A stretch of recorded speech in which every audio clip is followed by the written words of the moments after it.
So great was the extent of it had risen beneath me that I could not detect the faintest noise of the surging ocean, straining my ears as I might.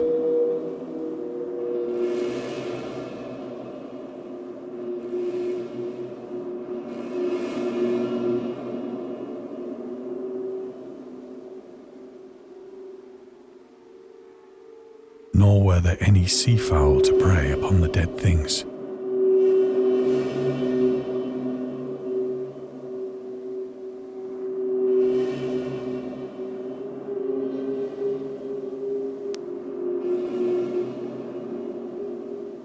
For several hours I sat thinking or brooding in the boat, which lay upon its side and afforded a slight shade as the sun moved across the heavens.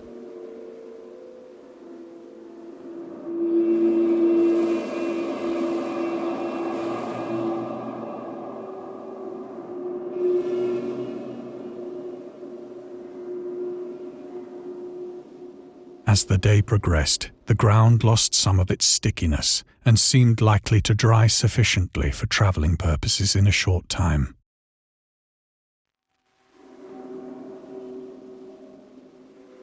That night I slept but little, and the next day I made for myself a pack containing food and water, preparatory to an overland journey in search of the vanished sea and possible rescue.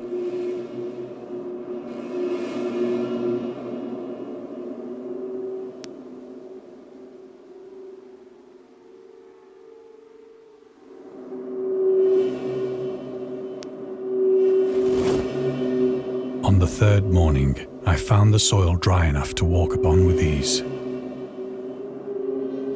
The odour of the fish was maddening, but I was too much concerned with graver things to mind so slight an evil, and set out boldly for an unknown goal.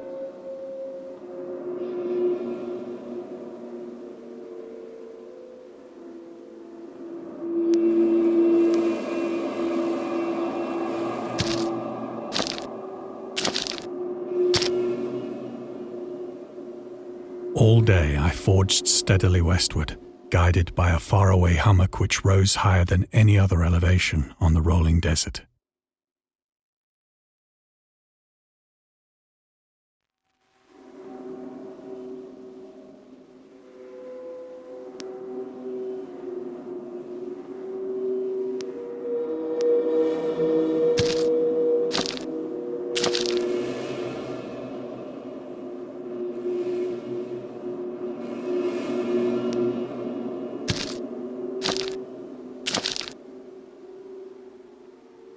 That night I encamped, and on the following day still travelled toward the hummock, though that object seemed scarcely nearer than when I had first espied it.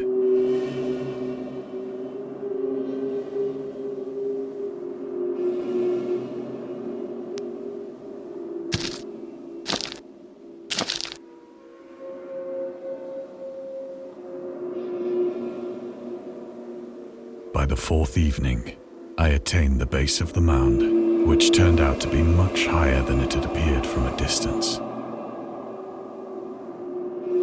An intervening valley setting it out in sharper relief from the general surface. Too weary to ascend, I slept in the shadow of the hill.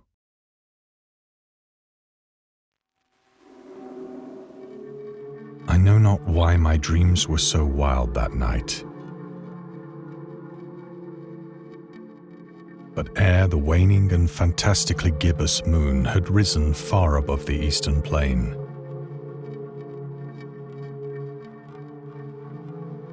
I was awake in a cold perspiration, determined to sleep no more. Such visions as I had experienced were too much for me to endure again. And in the glow of the moon I saw how unwise I had been to travel by day. Without the glare of the parching sun, my journey would have cost me less energy.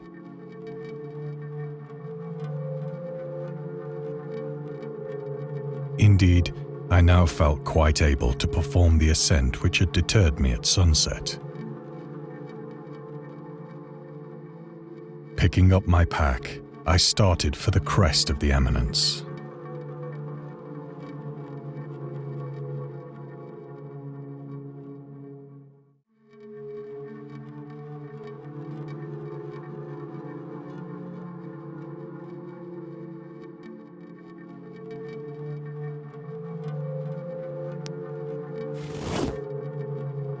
have said that the unbroken monotony of the rolling plain was a source of vague horror to me. But I think my horror was greater when I gained the summit of the mound and looked down the other side into an immeasurable pit or canyon.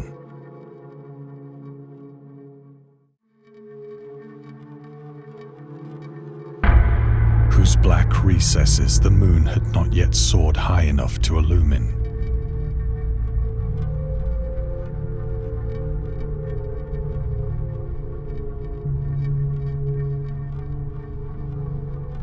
I felt myself on the edge of the world, peering over the rim into a fathomless chaos of eternal night. Through my terror ran curious reminiscences of Paradise Lost and of Satan's hideous climb through the unfashioned realms of darkness. As the moon climbed higher in the sky, I began to see that the slopes of the valley were not quite so perpendicular as I had imagined.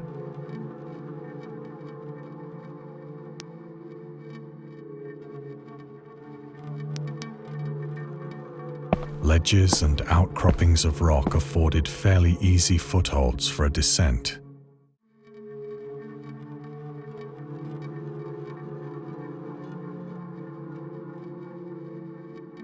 Whilst after a drop of only a few hundred feet, the declivity became very gradual.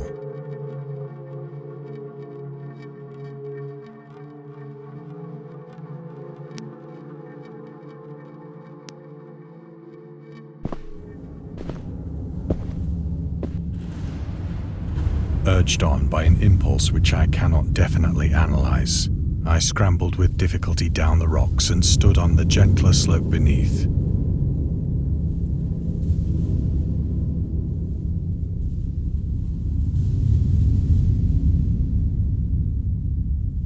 Gazing into the Stygian deeps, where no light had yet penetrated.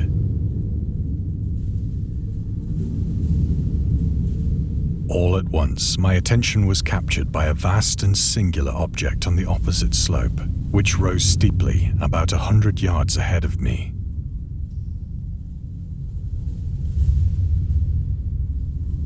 An object that gleamed whitely in the newly bestowed rays of the ascending moon.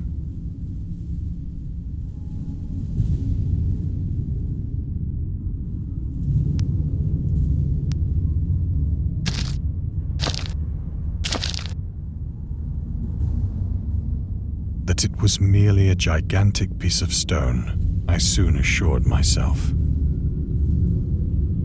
But I was conscious of a distinct impression that its contour and position were not altogether the work of nature. A closer scrutiny filled me with sensations I cannot express.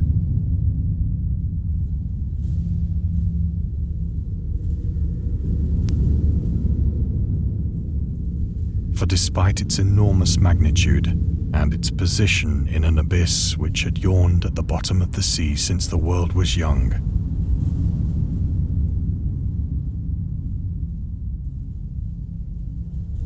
I perceived beyond a doubt that the strange object was a well-shaped monolith.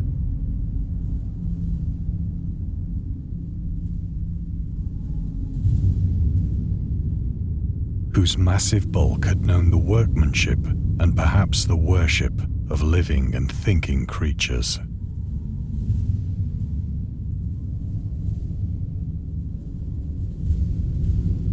Dazed and frightened, yet not without a certain thrill of the scientist's or archaeologist's delight, I examined my surroundings more closely.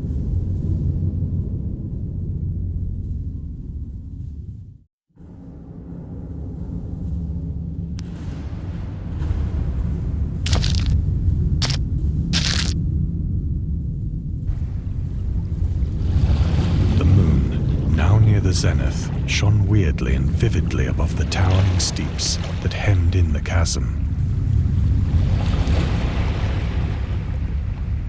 and revealed the fact that a far-flung body of water flowed at the bottom, winding out of sight in both directions and almost lapping my feet as I stood on the slope.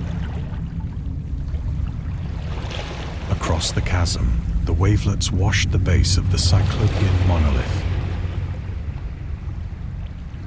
on whose surface I could now trace both inscriptions and crude sculptures.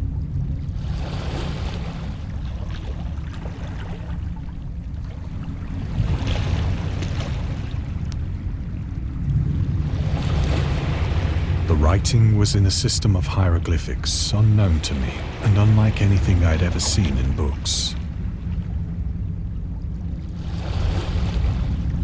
Consisting for the most part of conventionalized aquatic symbols such as fishes, eels, octopi, crustaceans, mollusks, whales, and the like. Several characters obviously represented marine things which are unknown to the modern world.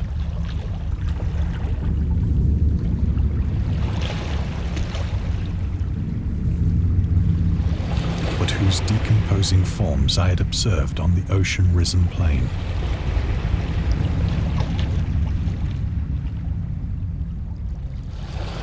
It was the pictorial carving, however, that did most to hold me spellbound.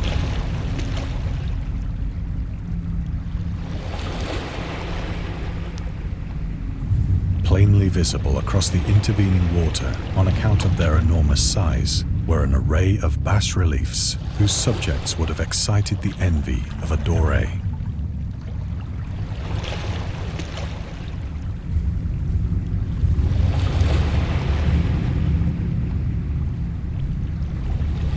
I think that these things were supposed to depict men, at least a certain sort of men.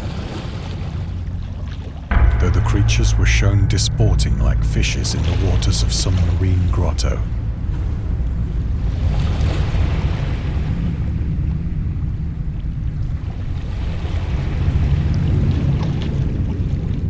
Or paying homage at some monolithic shrine which appeared to be under the waves as well.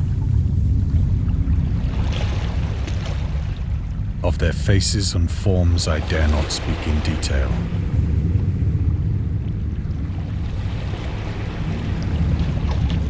For the mere remembrance makes me grow faint.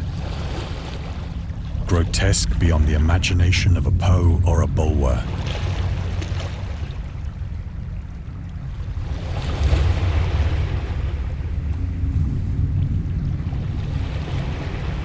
They were damnably human in general outline, despite webbed hands and feet, shockingly wide and flabby lips.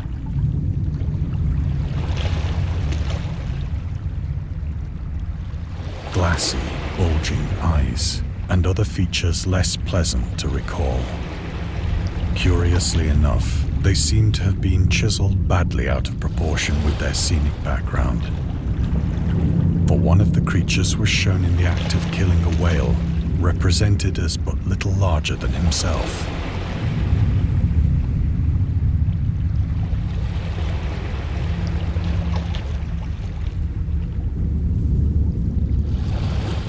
I remarked, as I say, their grotesqueness and strange size, but in a moment decided that they were merely the imaginary gods of some primitive fishing or seafaring tribe.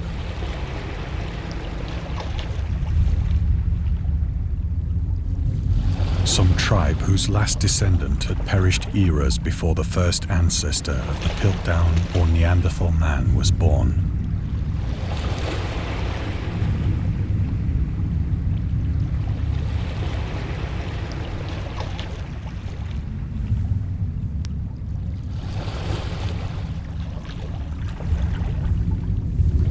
Awestruck at this unexpected glimpse into a past beyond the conception of the most daring anthropologist,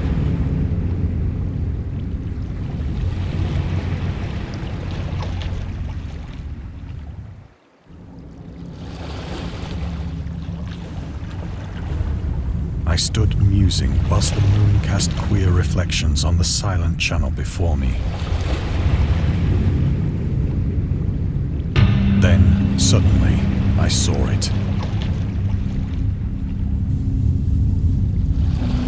With only a slight churning to mark its rise to the surface, the thing slid into view above the dark waters.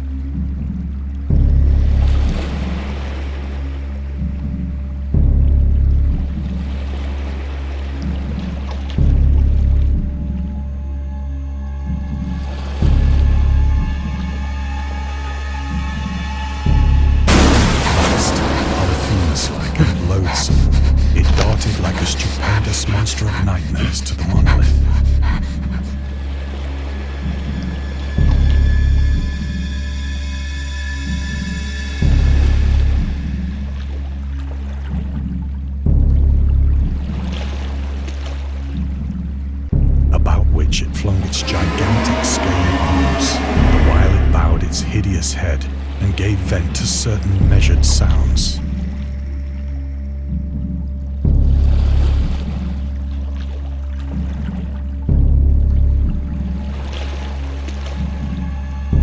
I think I went mad then.